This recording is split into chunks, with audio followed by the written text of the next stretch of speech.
This is Including You, the new series from Lead at Any Level. Including You features stories from chief diversity officers and other executives who are creating inclusive cultures in their organizations. Our goal is to show what's working in companies just like yours, to give you the tools you need to keep pushing for progress in your own workplace. We want to create belonging and opportunity for everyone, including you. And now here's your host, Amy C. Waninger.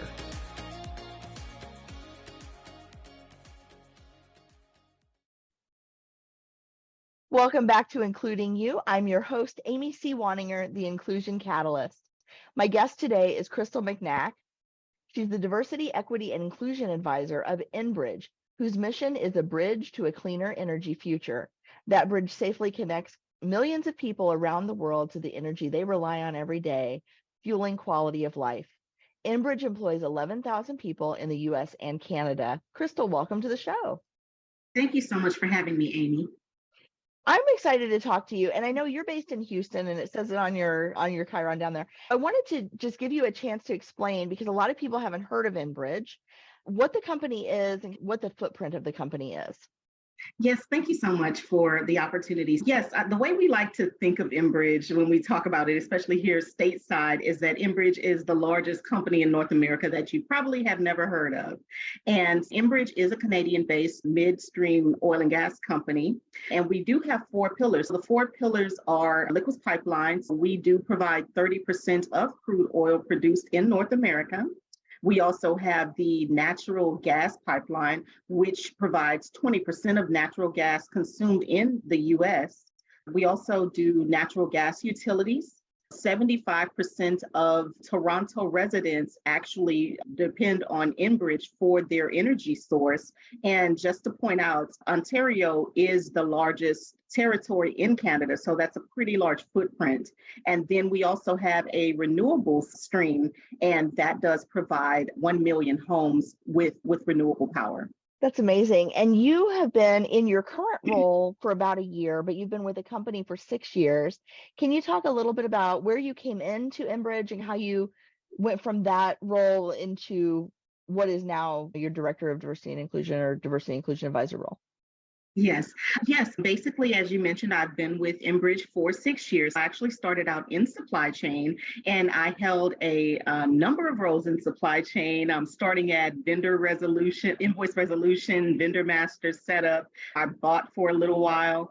And what my background is actually communications. I have a master's degree in strategic communication, and I really was desiring to move into a space where I could use more of those skill sets. I actually spent a bit of time there was actually a role that was created in supply chain for change management and communications. I was in that role for quite a bit of time.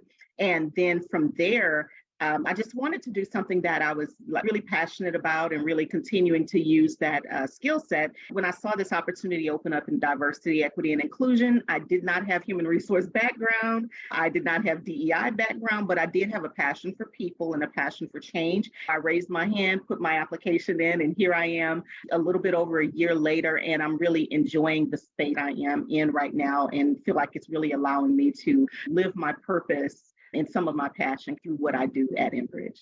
Why is inclusion so important at Enbridge?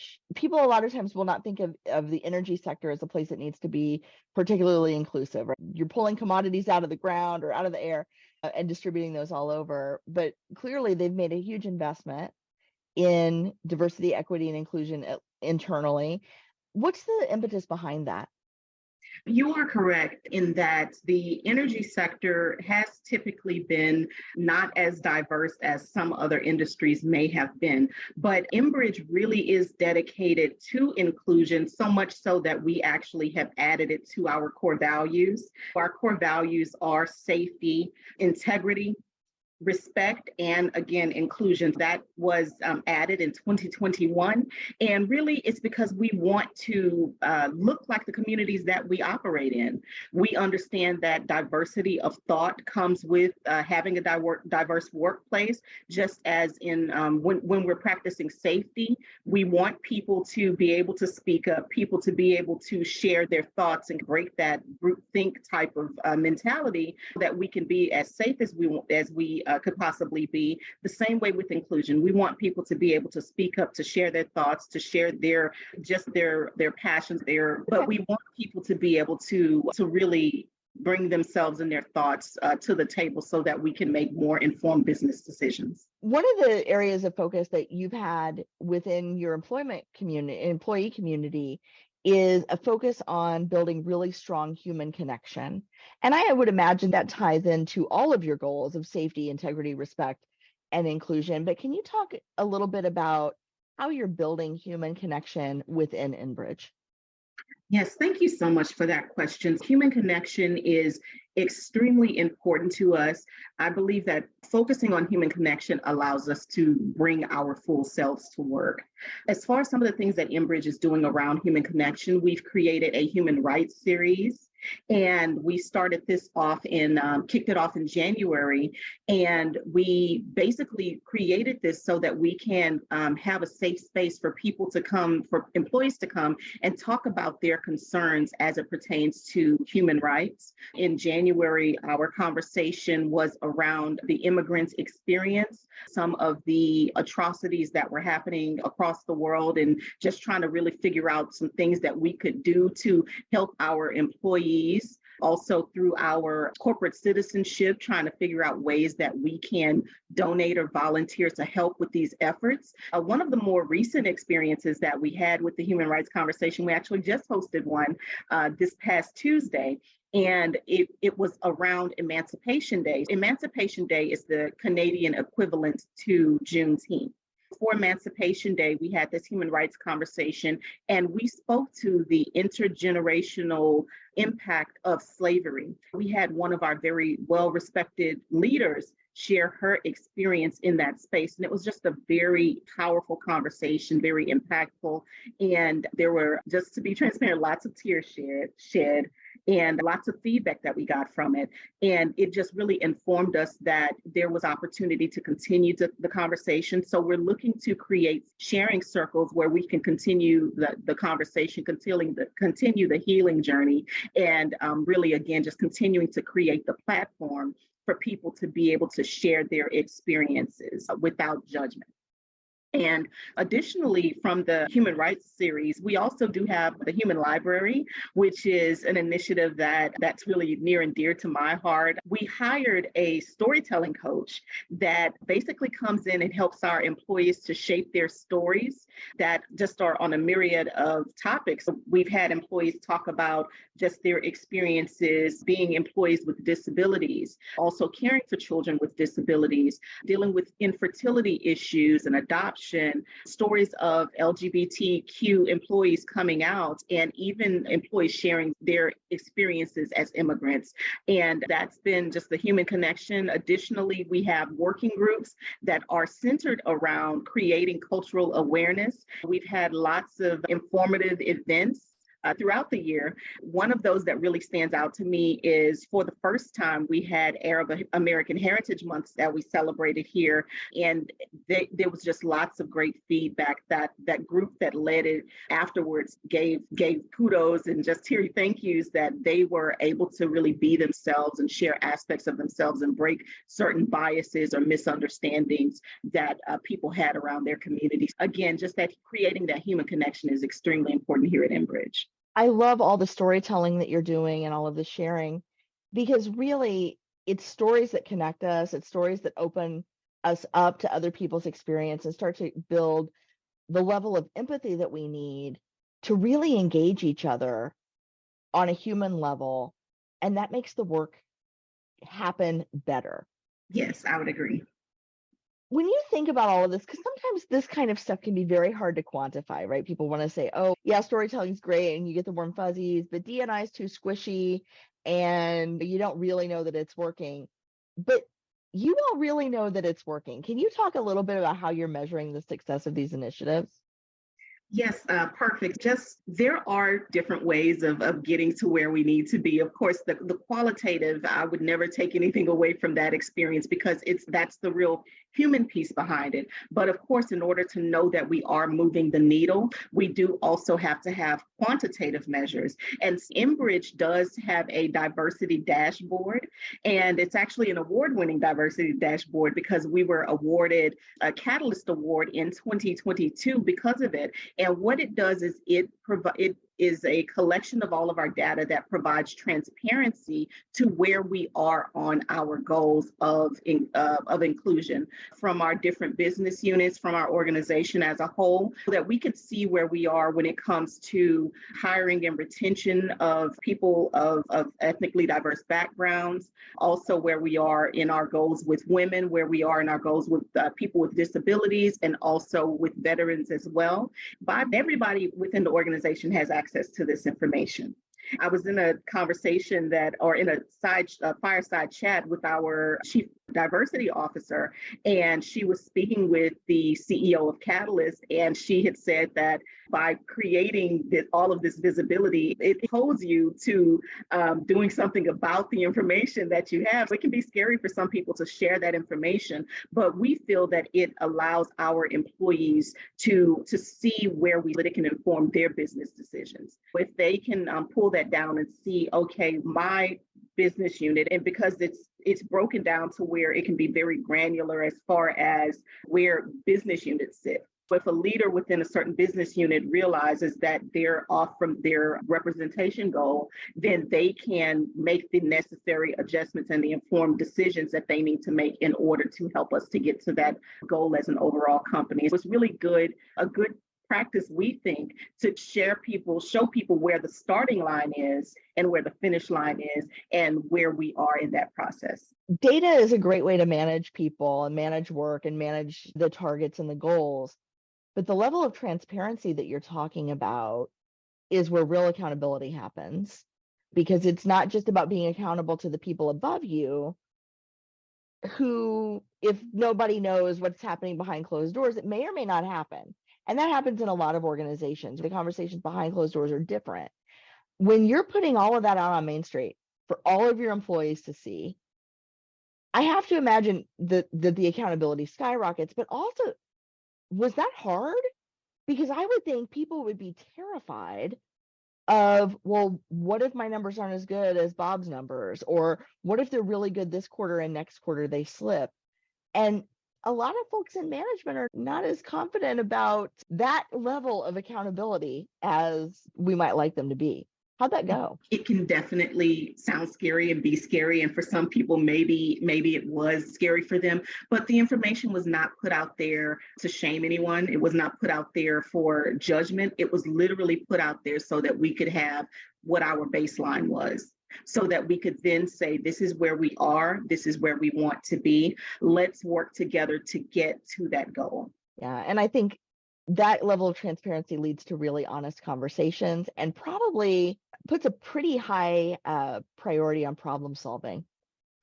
Yes, the way my leader shared it with me, and she said that she even got it from the leader before her in the DEI space, is that DEI's job is to be a mirror to our organization, to show us who we are, show us where we are. And especially now, because I think it was also a bold move to add inclusion to our core values. If we are saying that our core value is inclusion, then it should reflecting that mirror to show that there still is ground to be made.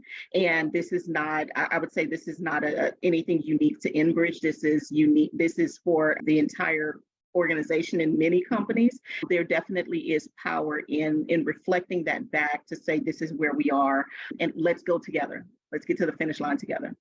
Or maybe not even the finish line, but let's continue this journey together, because it's an ongoing journey. Yeah.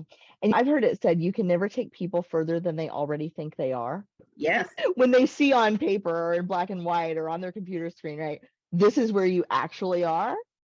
It makes it real. And then they realize there's a gap that creates the necessary tension for action to take place. Yes. And I think that's it's a powerful tool for leadership, but it's also a powerful tool for education and reflection and self-awareness for people to say, oh, I thought we were doing great. Maybe we're just doing well, but we want to be great.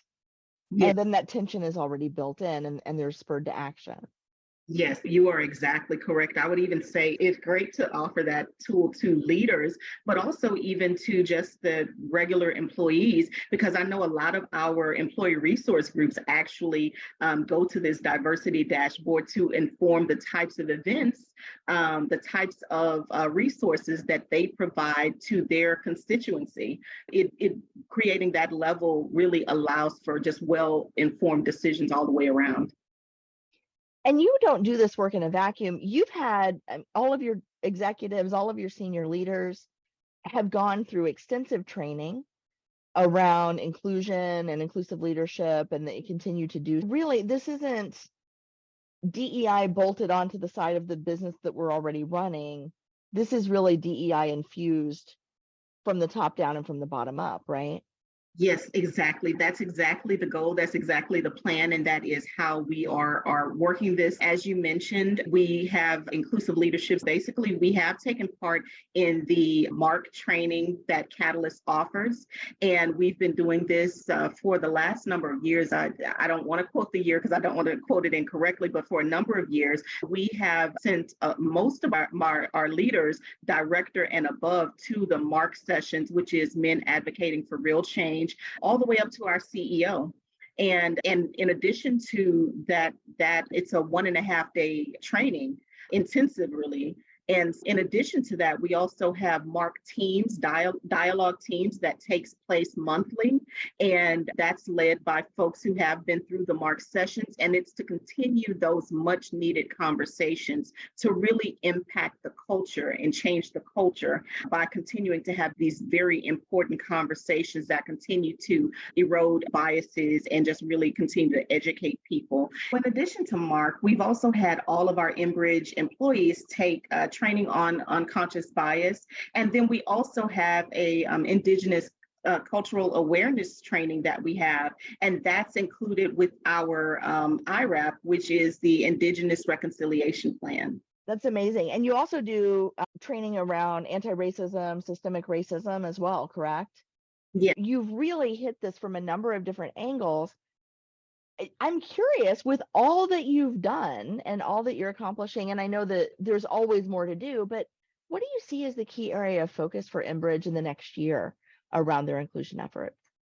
Yes, I would definitely say continuing to work on our ideas, our inclusion, diversity, equity, and accessibility strategies. And as with any ambitious goals, we still have a ways left to go. I would say that continuing to create visibility for our employees, continuing to push forward with the inclusive leadership and cultural trainings. We have currently the cultural intelligence sessions that we do where we invite people throughout the organization to take assessments to see where they are and what their preferred ways of working are that are sometimes honestly dictated by their cultural background, and then just comparing that to other people's preferred ways of working, and not so that they can amplify the differences, so that they can understand the differences and understand that they can work together through those. Again, just continuing that type of inclusive training. And then also we have up our sleeve to start rolling out kind of these micro videos where during these like crucial moments of decision making, we have just quick little maybe 3 to 5 minute videos that kind of remind people of the inclusive skills that they've learned along the way. So when it comes to making hiring decisions, when it comes to promotion decisions, when it comes to even preparing to review someone's performance, just those little nudges that remind them. And then one of the other focuses would be increasing the access to coaching for our underrepresented groups. Ever since COVID, throughout the business sector, there has been this kind of attrition of women and people of color. Just really one of the things that we've been talking about internally is realignment, career realignment. Instead of losing those individuals, really creating coaching and mentoring pathways for them so that we can continue to retain our employees. It's fascinating, all the work that you're doing, and I'm sure you're going to get there because you've already got your tracking mechanism and your transparency in place. It is nothing left but to do it. Crystal, thank you so much for your time, for your expertise, and for sharing so much of yourself and Enbridge with us. We appreciate it. Thank you so much. If you've enjoyed this episode, follow Lead at Any Level on LinkedIn and YouTube.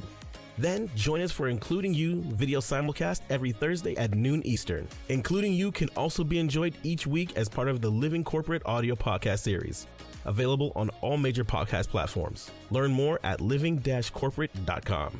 Including You is brought to you in part by Lead at Any Level, a boutique training and consulting firm improving employee engagement and retention for companies that promote from within. Lead at Any Level. Leaders can be anywhere and should be everywhere. Learn more at leadatanylevel.com. Lead at Any Level and its logo are registered trademarks of Lead at Any Level LLC. The views and opinions of guests on our show do not necessarily reflect the positions of Lead at Any Level, Living Corporate, or the sponsors of Including You. That's it for this week's episode of Including You. If you enjoyed our conversation, be sure and subscribe wherever you get your podcasts. Don't forget to leave us a comment or leave a review so others can find us as well. Be sure to join me next week when my guest will be Kristen Shanley from Cerberus Capital Management.